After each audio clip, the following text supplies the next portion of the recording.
We've got a jam-packed show today, which includes a cornerback stepping up in Jeff Okudah's spot. We'll break that all down for you. Plus, I've got 5 matchups I'm going to be watching for closely during the Falcons and Dolphins joint practices. So I'll share that with all of you. Plus, a homecoming for the former quarterback Matt Schaub. All that and more coming up on today's show. But let's start things off with a Jeff Okudah replacement. The good news is that Jeff Okudah, who went down and was carted off the field on Friday with an ankle injury, is not lost for the season. I don't expect to see him for the remainder of the preseason, but hopefully we will see him early in the regular season. But the guy that has stepped up in Jeff Okudah's spot has been Trey Flowers. We've seen a lot of good buzz surrounding Trey Flowers. So some background on him. He was a 5th-round pick out of Oklahoma. Spent his first 4 years with the Seattle Seahawks before going over to the Cincinnati Bengals. He signed with the Falcons in May of this past offseason. Now, you might recognize the name Trey Flowers. He was a part of that Seattle defense that transitioned from after the Legion of Boom to what are we now on defense. It was not a good transition period. Trey Flowers was not very good for Seattle. There's a reason why the Seahawks moved on from him and he went over to the Bengals. So I wouldn't be too overly encouraged about Trey Flowers stepping up into this role, meaning he's not someone who's going to come in here and lean on a bunch of great seasons he's had in the past. But he does have a lot of experience, which from a fan's perspective, it's a lot more calming and soothing to go, okay, it's not some rookie UDFA we've never heard of. It's a guy who's got a lot of regular season experience, and we're just going to bank on change of scenery. Hopefully he can pick up his play a little bit. Last year for the Bengals, 27 tackles, 3 pass breakups, and 1 interception. So he had some good numbers, had some good games with Cincinnati, but all in all, there's a reason why he's been phased out of the starting cornerback role with Seattle and then with Cincinnati, and now in Atlanta, he came in as a backup. Now, another guy who could be moving up the depth chart with Jeff Okudah out is Mike Hughes. So the former first-round pick for the Minnesota Vikings has had a rocky NFL career so far, was with Minnesota for 3 years. They ultimately traded him for like a 6th-round pick to Kansas City. Then he went over to Detroit, and now he's with Atlanta. But Mike Hughes, the last 4 seasons, had some good games and has had some bad seasons to go along with it. But last year, 16 games, 3 tackles for loss, 1 pass breakup. Primarily, he's been a lot of special teamers, in a lot of special teams the last couple of seasons as he has been phased out of that starting cornerback rotation, if you will, after really being a first-round disappointment in Minnesota. But Hughes had some good times in Kansas City and Detroit. So there's some optimism similar to Trey Flowers to be had of change of scenery, working with A.J. Terrell. Hopefully they can Band-Aid themselves until Jeff Okudah returns.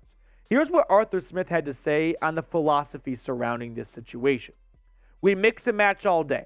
That's part of it, building depth. Injuries are going to happen. You hate it. You wish nobody ever got hurt, injured, or had to come out.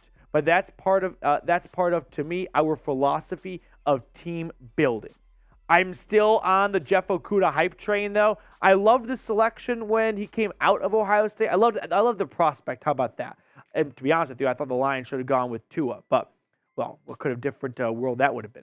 But I'm very excited to see when Jeff Okudah returns what this secondary looks like opposite A.J. Terrell, because Atlanta could have a diamond in the rough where Detroit felt like they just needed to move on from Okudah. It was not working out. And the Falcons go 5th-round pick for a former top 5 pick who, granted, is just falling because he's been injured.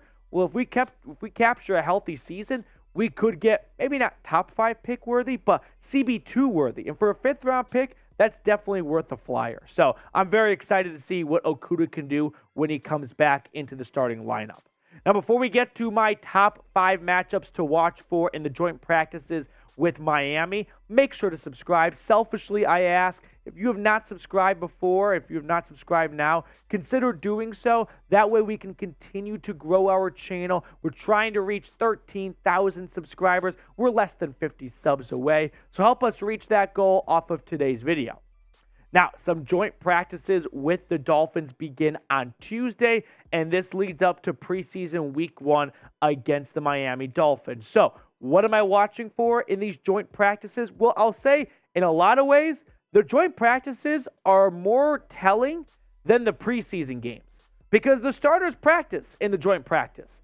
They don't always play in the preseason games. So here are 5 things I'm going to keep an eye on for. Number 1, how about the Falcons DBs, which we have heard about all training camp long, against the Dolphins quarterbacks? Because we don't quite know, is it the Falcons secondary is awesome, or is it Taylor Heineke and Desmond Ritter and Logan Woodside aren't that good? We'll find out as they go up against a different batch of quarterbacks, and a very good one, in my opinion, in Tua. But Atlanta's secondary has somewhat been the talk of training camp, with Terrell looking good. Okuda was looking great until the injury. Mike Hughes, Clark Phillips, Armstrong, Hall, Flowers, all of these guys have been having very good starts to camp. Is that going to hold up against different quarterbacks with the Dolphins? Now, the second thing I am watching for is Desmond Ritter, of course. How does he face against Miami's secondary? Which it would have been a lot more fun to see him go up against Jalen Ramsey. Unfortunately, that's not going to happen anymore. But there are still a lot of really good players in the Dolphins secondary. So how does Desmond Ritter fare against this new secondary, right?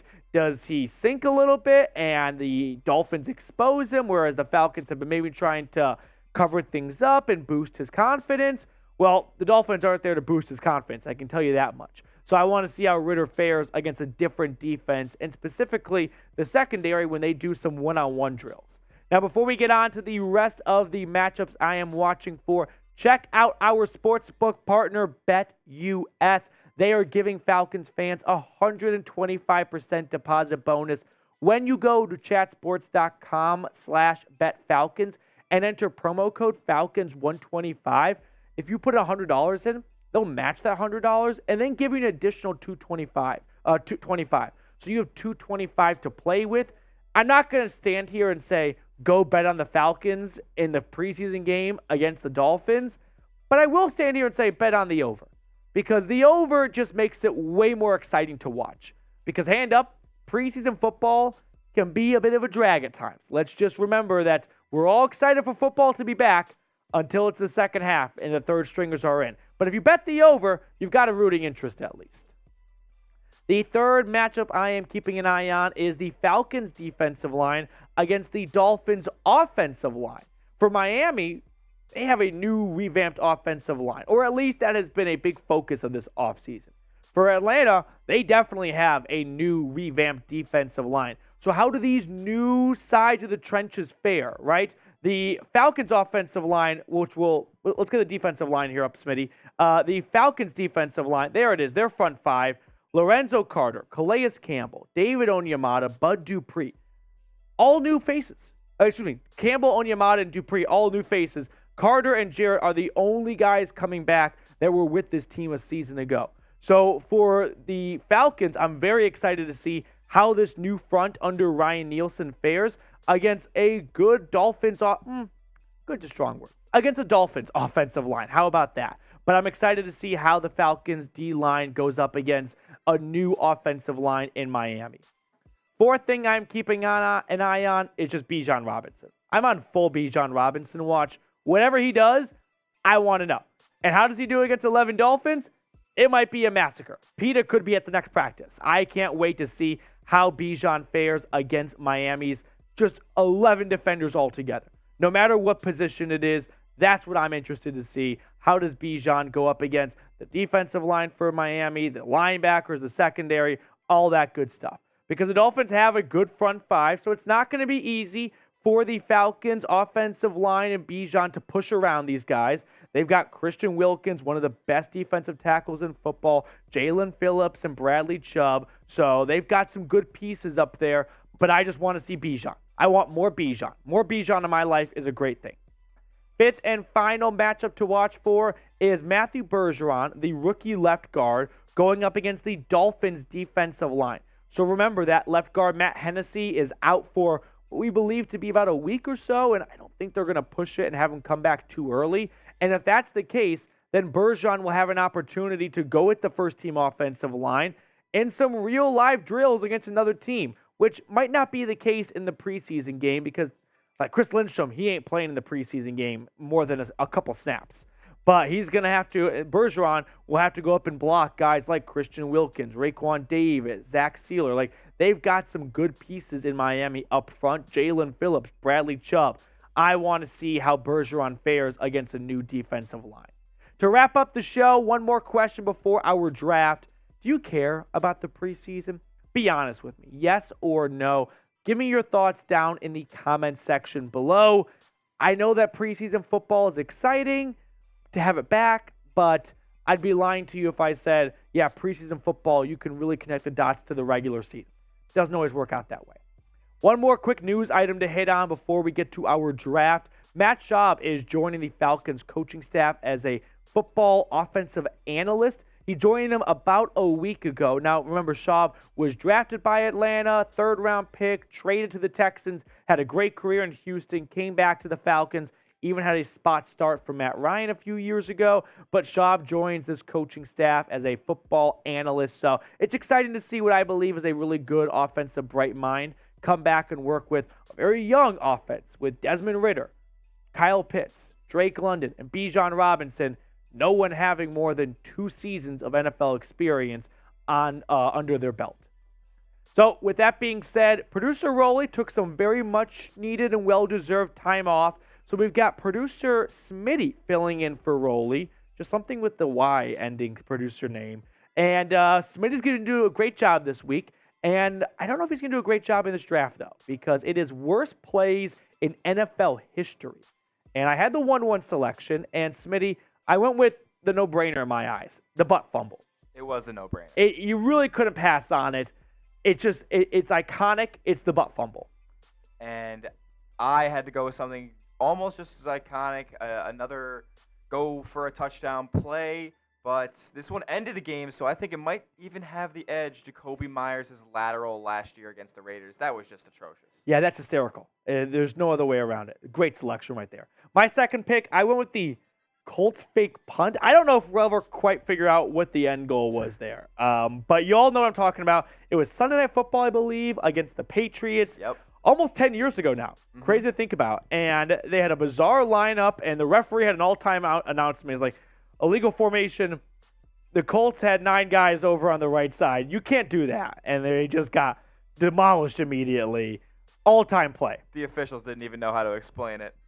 Next up, 4th overall, my second pick, I went with Dan Orlovsky's safety running out of the back of the end zone. Now, this one has lost a little bit of luster, but the OG, especially when it was on the 2008 Lions that went 0-16, just picture perfect for Dan Orlovsky to run out of the end zone there. But we did see it last year. Yeah, so Jimmy G. I know. Jimmy G kind of ruins the shine on this one here. No, it wasn't as bad as Orlovsky, though. Definitely. Orlovsky looked like he was shutting down his leg. Jimmy G just got lost a little bit. Yeah. 5th Absolutely. overall pick, I'm going to go with a classic, depending on who you ask at least. The Saints missed tackle that opened up the Minneapolis Miracle. We'll never know what Williams was thinking. I know he did a post-game interview afterwards, and he tried to explain his side of the story, but it was just an all-time horrible time for a missed tackle. Awful missed tackle at a even worse time, and it created one of the worst plays, at least for Saints, in history. Yeah, definitely one of the worst plays for Saints, but for NFL fans as a whole, I think that's a great play. Thank God Marcus Williams missed that tackle. Next up, I go with Deshaun Jackson's a little too early celebration. You know how he likes to dance around the end zone line. He drops the ball before he gets into the end zone. Not a touchdown, a turnover. Really bad from one of the NFL's flashiest players and one of the NFL's cockiest players, Djax. My last pick, I went with Ezekiel Elliott at center. Remember, that's how the Cowboys-49ers playoff game ended, with Zeke at center, snapping the ball to Dak, immediately getting bulldozed, Dak throwing the ball quickly, and the receiver catching it, tackled, game over. And Zeke ends potentially his Cowboy career with that play. On the O-line. On the O-line. What a way to close a chapter on what was a very successful career and partnership by and large. Having him at center, getting just mauled. That's so rough. I hope that's not Zeke's last play as a Cowboy. I hope they bring him back one day. My last pick, the replacement refs. Now, it was a cool play. It was, a cool jump ball. The Seahawks-Packers, Monday Night Football, Week 1? Yeah. This was like Week 1. The refs were on strike. Is this Golden Tate? This is Golden Tate comes down with it. But Packers defender also came down with it. Now, the Seahawk fan in me says Golden Tate touchdown. The logical man in me says there's no way that was an interception. I can't believe that there's replacement refs messed that one up that bad. But I think that was a fun overall worst play, one of the worst eras, one of the worst weeks for NFL fans with replacement refs back in 2013. Yep, 2013. So let us know who had the better, worst draft. PD or Smitty, type either one in the comment section. It's always fun to see what you guys have to say. So make sure to vote down below, and we'll see you guys later.